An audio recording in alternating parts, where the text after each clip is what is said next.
नमस्कार, मैं अशोक कुमार पांडे और स्वागत है आपका टीसीएच पर।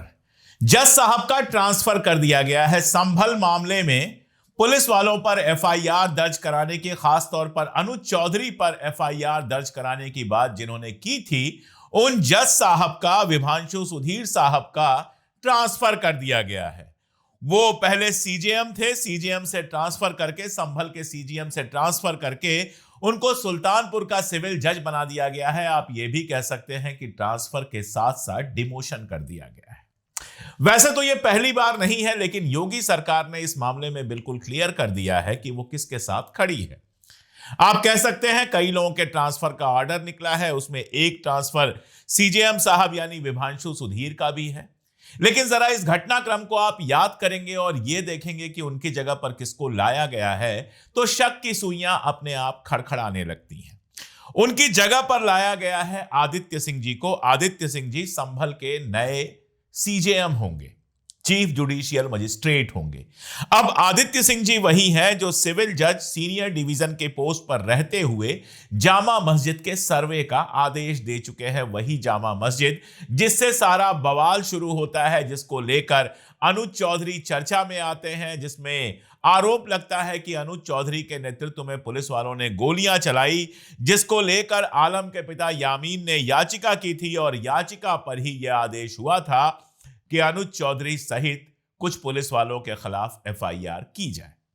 यामीन ने यह बताया था, यह कहानी मैं पहले भी आपको बता चुका हूं। उसने बताया था कि उसका बेटा आलम रस्क बेचने के लिए घर से निकला था, शाही जामा मस्जिद वाले इलाके में वो था, तभी पुलिस ने उसे गोली मार दी। लंबे समय तक वो हॉस्पिटल में रहा और सारी परेशानियां झेलता रहा और इसको लेकर ही कोर्ट में मामला गया था। विभांशु चौधरी जी की कोर्ट में मामला गया था और विभांशु चौधरी जी ने पुलिस वालों के ऊपर एफआईआर करने को कहा था।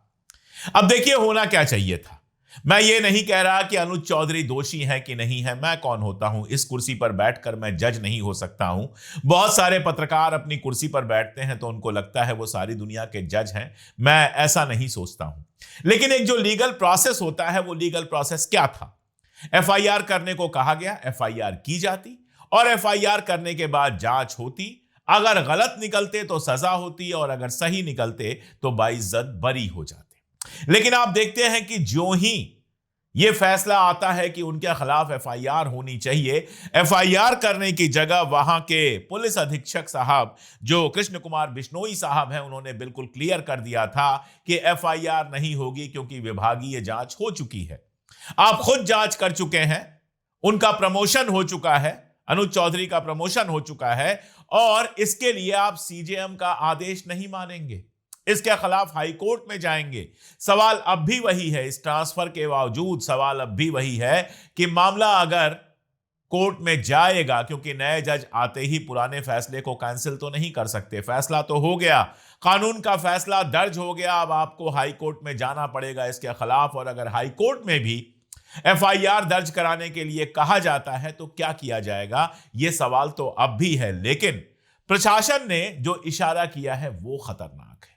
प्रशासन ने इशारा यह किया है कि अगर आप हमारे हितों के खिलाफ या हमारे लोगों के खिलाफ फैसला देंगे तो आपके खिलाफ कार्रवाई होगी, आपको ट्रांसफर कर दिया जाएगा, आपको डिमोट कर दिया जाएगा, आपको ऐसी जगह फेंक दिया जाएगा जहां आप किसी काम के न रहे। सवाल यहां पर है, सवाल यह है कि उत्तर प्रदेश में कानून व्यवस्था का राज क्या वाकई चल रहा है?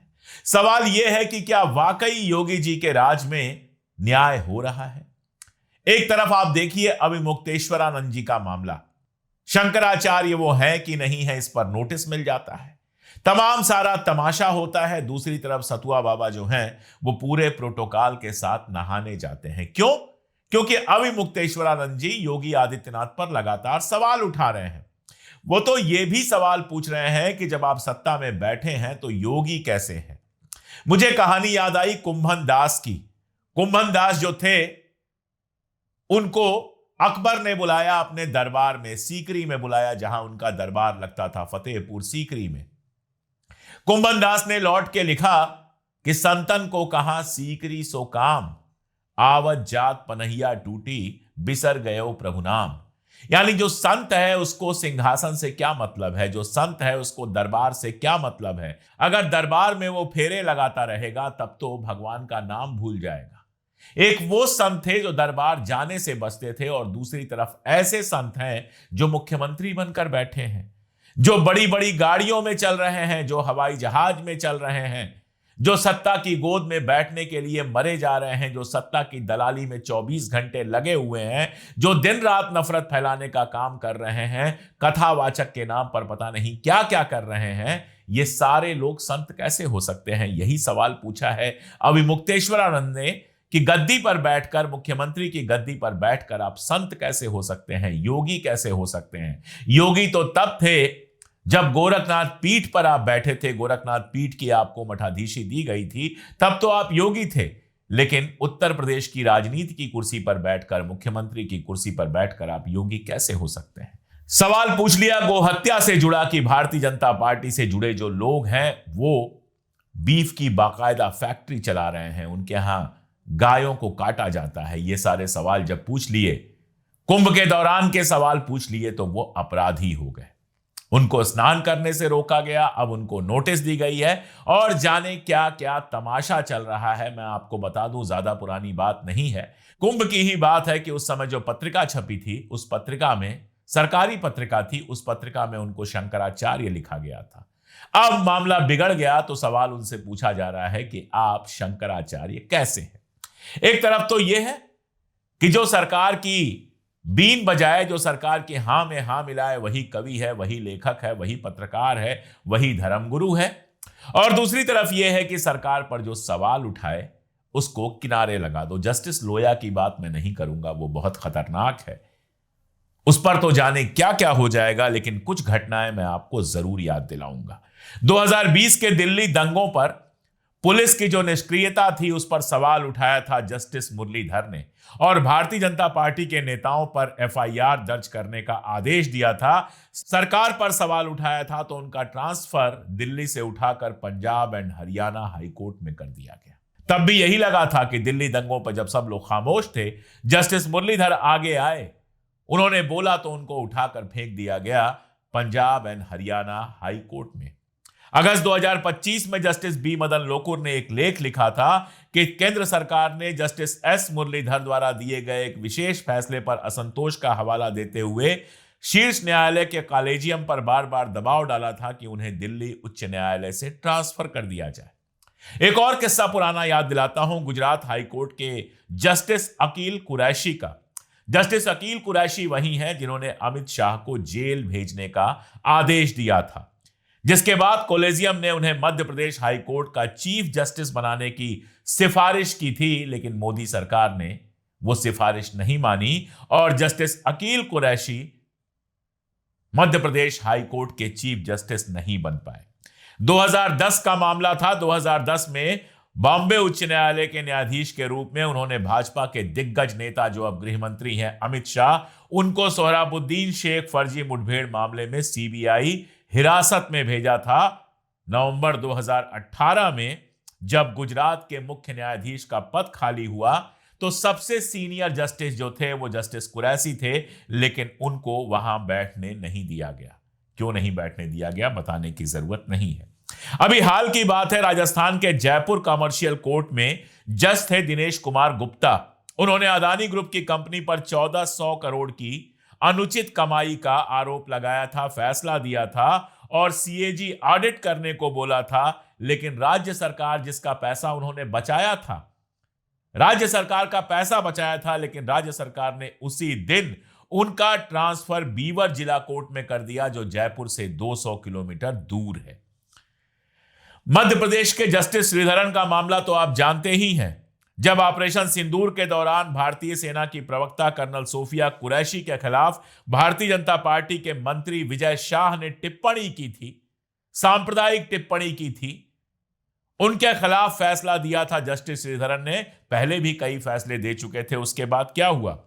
उनको हटा दिया गया। उनको पहले जम्मू कश्मीर भेजा गया, फिर एमपी, फिर छत्तीसगढ़ और लास्ट में उनको इलाहाबाद ले जाकर बिठा दिया गया। अब हटा तो सकते नहीं है, लेकिन यहां वहां भटका जरूर सकते हैं। हालांकि विजय शाह का मामला सुप्रीम कोर्ट में पहुंचा।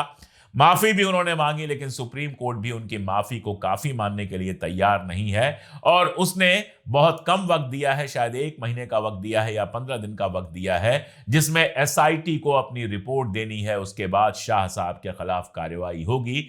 सुप्रीम कोर्ट ने क्लियरली कहा कि इनकी माफी काफी नहीं है, लेकिन विजय शाह को कानूनी शिकंजे में लेने वाले जस्टिस श्रीधरन को मध्य प्रदेश से हटा दिया गया। आप सोचिएगा, बहुत बार यह कहा जाता है कि जो कोर्ट्स हैं उनमें भी भारतीय जनता पार्टी के लोग बैठ गए हैं, और जब भी यह कहा जाता है तो मुझे याद आता है Calcutta high court. Calcutta high court के एक जस्टिस साहब रिटायर होते हैं और रिटायर होने के अगले दिन भारतीय जनता पार्टी में शामिल हो जाते हैं। जब उनसे पूछा जाता है तो वो कहते हैं मैं जिंदगी भर आरएसएस में था, और ना केवल बीजेपी में शामिल होते हैं बल्कि चुनाव लड़ते हैं। अब आप सोचिएगा, जो जिंदगी भर आरएसएस के रहे, अपनी गद्दी पर बैठकर उन्होंने कैसे फैसले दिए होंगे। तो मैं ये नहीं कह रहा हूं कि सुप्रीम कोर्ट और हाई कोर्ट और लोकल कोर्ट्स में सारे के सारे लोग भारतीय जनता पार्टी का झंडा उठाने लगे, मैं ये कतई नहीं कह सकता। मैं तो ये कह रहा हूं कि इतनी धमकियों, इतनी सारी चीजों के बावजूद, ट्रांसफर्स के बावजूद, ये जानने के बावजूद कि सरकार के हितों के खिलाफ फैसला देने पर आपका ट्रांसफर हो सकता है, आज भी सच बोलने वाले लोग हैं। वरना तो हमारे रिटायर्ड चीफ जस्टिस साहब हैं जो जयपुर लिटरेचर फेस्टिवल में जाकर कहते हैं उमर खालिद को जमानत मिलनी चाहिए, लेकिन इस बात का ना कोई सवाल पूछता है, ना वो जवाब देते हैं कि जब वो खुद कुर्सी पर बैठे थे और बार बार मामला आ रहा था उमर खालिद का, तब उन्होंने जमानत क्यों नहीं दी।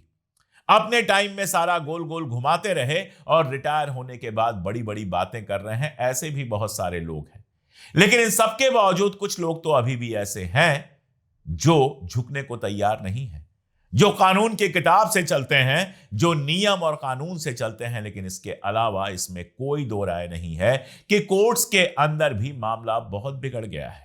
अभी बीच में एक आर्टिकल आया था जिसमें उन्हीं चीफ जस्टिस साहब के बारे में कहा गया था कि जानबूझकर वो हर बार एक खास बेंच को, गुजरात की एक जज थी, उस खास बेंच को उमर खालिद का मामला देते थे या इस तरह का मामला देते थे जिसके बारे में सब जानते थे कि यहां से क्या फैसला आएगा। प्रशांत भूषण जी का एक इंटरव्यू में सुन रहा था, जिस इंटरव्यू में वो कह रहे थे कि वकील जानते हैं कि कोर्ट कौन सी होगी और फैसला कौन सा आएगा। अगर ये वाली कोर्ट होगी, अगर ये वाले जज साहब आएंगे तो सरकार के खिलाफ कोई फैसला नहीं आएगा। ये प्रशांत भूषण कह रहे हैं, सुप्रीम कोर्ट के सीनियर लॉयर। दुष्यंत दवे बहुत बड़े वकील और बार के हेड रह चुके हैं, उन्होंने कहा कि मैंने मुकदमे लड़ना इसलिए छोड़ दिया फिलहाल क्योंकि पहले से पता होता है फैसला क्या आएगा। यानी जो सबसे ज्यादा जिस पर भरोसा किया जाता था, न्यायपालिका, अब उस पर भी सवाल उठने खड़े हो गए। अब उसके बारे में भी कहा जा रहा है कि वहां से न्याय मिलने की उम्मीद लगातार कम होती चली जा रही है। अब उसके बारे में भी कहा जा रहा है कि बहुत सारे जज ऐसे हैं जिनके बारे में पहले से पता है कि वो क्या फैसला देंगे। और इन सब के बीच आप देखिए, हाईकोर्ट के एक जज साहब के घर के बाहर करोड़ों रुपए मिले थे, आग लग गई थी, बुझाने गए, उसमें करोड़ों रुपए मिले। कहा जाता है कि धनखड़ साहब की कुर्सी उसी चक्कर में चली गई। अब वो पैसे किसके थे, वो पैसे किस मामले में लिए गए थे, किसी को अभी तक कुछ पता नहीं है। संसद से लेके कोर्ट तक गोल गोल चक्कर लग रहे हैं, लेकिन अभी तक उस पर कोई फैसला, कोई बड़ी बात नहीं आई है। एक जज के घर के बाहर करोड़ों रुपए मिलना, आप सोच सकते हैं। तो हजार लालचे हैं। जज साहब लोग रिटायर होते हैं, कई बार तुरंत उनको शानदार कोई पद मिल जाता है। जज साहब लोग चुनाव लड़ रहे हैं, जज साहब लोग पार्टियां ज्वाइन कर रहे हैं, जज साहब लोग झंडे ढो रहे हैं। ऐसा नहीं कि पहले नहीं होता था, लेकिन अब ये बड़े पैमाने पर होने लगा है। और जब बड़े पैमाने पर होने लगा है तो ये सवाल तो है कि क्या जजों से अब ये उम्मीद की जा रही है कि वो सरकार के साथ चलें? क्या जजों से यह उम्मीद की जा रही है कि सरकार की राजनीति में उनका साथ दें? संभल के मामले में बहुत क्लियर है कि लॉ, ऑर्डर, कानून, इन सब से ऊपर वहां राजनीति है, जिस राजनीति के तहत जामा मस्जिद का पूरा तमाशा बनाया गया, सर्वे हुआ और ऐसे हालात पैदा किए गए कि वहां पर दंगे जैसी स्थिति बने, गोलियां चली और कई लोग मारे गए। एक पॉलिटिकल मुद्दा संभल को बना दिया गया। और उस पॉलिटिकल मुद्दे में अगर एक जज को यह दिखता है कि पुलिस ने जानबूझकर खास समुदाय के लोगों पर गोली चलाई है और वो इस पर एफआईआर दर्ज करने की बात करता है, तो बजाय एफआईआर दर्ज करने या किसी जांच के उसका ट्रांसफर कर दिया जाता है। मतलब क्या है? मतलब यह है कि जो कुछ हुआ सरकार की मर्जी से हुआ। सवाल तो उठता है यहां पर, और यह सवाल इसलिए भी उठता है कि पहले भी हम ऐसी तमाम घटनाएं देख चुके हैं जिनमें छोटी छोटी बातों का पॉलिटिसाइजेशन किया गया। अभी हाल में एक किस्सा आया था, वो आपने देखा था कि घर में लोग नमाज पढ़ रहे थे। एक मुस्लिम के खाली घर में लोग नमाज पढ़ रहे थे और अगल बगल के लोग पहुंच गए, जबरदस्ती घुस गए, वीडियो बनाया, एफआईआर किया। एफआईआर दर्ज हो गई। किस कानून के तहत दर्ज हुई किसी को नहीं पता, लेकिन एफआईआर दर्ज हो गई, लोग गिरफ्तार हो गए, बाद में जमानत हो गई। और आश्चर्यजनक यह है कि यह केस दर्ज कराने वाले लोग, विरोध करने वाले लोग समाज के पिछड़े समुदाय से आते हैं, जिनकी अपनी समस्याएं हैं, जिनके साथ अपना अन्याय है, लेकिन उन्हें मुसलमानों के नमाज पढ़ने से दिक्कत आ रही है। अभी भी वो कह रहे हैं कि आगे हम नमाज नहीं पढ़ने देंगे। वो एक ऐसा गांव है जिसमें बहुत साल पहले बुजुर्गों ने बैठकर यह फैसला लिया था कि इस गांव में न मंदिर बनेगी न मस्जिद, लेकिन अब घरों के अंदर नमाज पढ़ना भी दिक्कत हो गई। क्या घर के अंदर पूजा नहीं होती है? यह सवाल तो पूछा ही जाना चाहिए। खैर, समाज को धीरे धीरे धीरे धीरे एक ऐसे दलदल में ढकेला जा रहा है जहां सब आपस में लड़ते रहे, सब आपस में जाति के आधार पर, भाषा के आधार पर। आपको याद ही होगा उत्तराखंड में एक हिंदू लड़का मार दिया गया क्योंकि वो उत्तर पूर्व से था, क्योंकि उसका चेहरा मोहरा उत्तराखंड के लोगों से अलग था, इसलिए उसको मार दिया गया। उसके पिता बीएसएफ में काम करते थे। कश्मीरी सामान बेचने आएगा, सीना ठोक के कहेगा मैं हिंदुस्तानी हूं, फिर भी उसके साथ अपमान होगा। किसी पादरी को जबरदस्ती गोबर खाने के लिए कहा जाएगा, जय श्री राम कहने के लिए कहा जाएगा। ये सब चलता रहेगा और इन सब के बीच ये खबर दबी रहेगी कि कल मार्केट ने ऐसा क्रैश किया है कि 9,000 करोड़ रुपए हमारे आपके चले गए हैं। इस पर कहीं कोई बात नहीं होगी। शेख साहब आएंगे, गले लगाए जाएंगे, लेकिन हिंदुस्तान के अंदर जो जज सेकुलर फैसला दे देगा, जो जज सरकार के खिलाफ फैसला दे देगा, जो जज सरकार के प्रिय ऑफिसर पर एफआईआर कराने की बात कर देगा, उसका ट्रांसफर कर दिया जाएगा। खैर, एक शेर मुझे बार बार याद आता है। वो एक शख्स जो तुमसे पहले यहां तख्त नशी था, उसे भी अपने खुदा होने का इतना ही यकी था। सरकारें बदलती हैं, सारे ताम झाम के बावजूद सरकारें बदलती हैं, और सरकार बदली तो इन अधिकारियों के लिए भी कम दिक्कत नहीं होने वाली। आप क्या कहते हैं कमेंट में बताइएगा। जुड़े रहिए हमारे साथ, देखते रहिए हमारे वीडियोस, और अगर काम के लगें तो इनको अपने यारों, दोस्तों और रिश्तेदारों तक भी ज़रूर भेजिए। चैनल सब्सक्राइब ना किया हो तो सब्सक्राइब कर लीजिए, और अगर मुमकिन हो तो हमारी मेंबरशिप ले लीजिए। स्क्रीन पर एक QR कोड दिख रहा होगा, आप उसको स्कैन कर सकते हैं, या फिर हमारे पिन कमेंट और डिस्क्रिप्शन में लिंक्स दिए हुए हैं, उनको फॉलो कर सकते हैं। आपका मेंबर बनना हमें बड़ी ताकत देता है। आज के लिए इतना ही, बहुत शुक्रिया।